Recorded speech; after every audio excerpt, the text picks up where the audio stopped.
We didn't pay down the debt when the economy was fairly strong.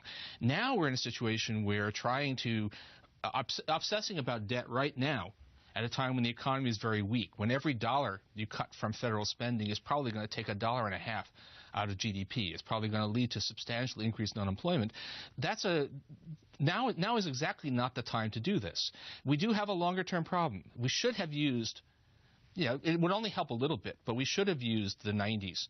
Should have used the Bush years to pay down debt. So we would have come into the era of baby boomers retiring with very little debt. We didn't do that, and that is not the choice right now. What's changed since 1997? The worst economic crisis in 3 generations. All right, but what has not changed is the fact that baby boomers, as you predicted, they would be moving towards retirement in 1997 in the age of diminished expectations. You said specifically, why worry about deficits? There's a huge army on the march. Baby boomers are getting older. The enormous generation is going to be turning 65 in 2010. Their ranks will swell. The aging population will create huge, foreseeable budget problems. So you predicted that in 97. Everybody knew that was coming, but that was a reason to pay down debt back then. Now, the urgent problem is the highest long-term unemployment since the 1930s, right? A deeply depressed economy.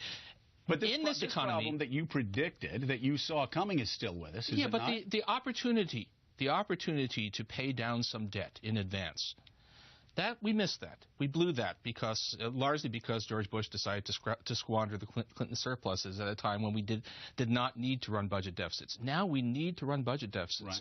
And the difficulty that we're having is that 2.5 years ago, the conversation in Washington totally turned away from creating jobs to deficit issues, as if the deficit, which is a problem for 10 years, 15 years, 20 years out, as if that were the crucial issue we needed to deal with now, and it is not.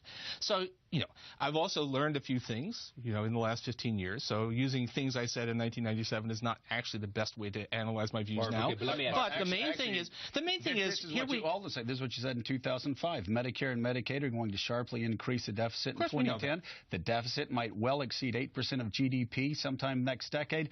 That's a deficit that will make Argentina look like a model of responsibility. I learned a few things since then, Since 2005. Yeah, definitely. Because we still have some crises. So you've been wrong for 15 years? Oh, you want to go that way. I mean, I don't want to go that way. Why don't we try to argue the substance instead of playing gotcha? I'm actually looking at your words, and I just want to know what's changed. Not gotcha. Substance. No, Look at Congressional Budget Office.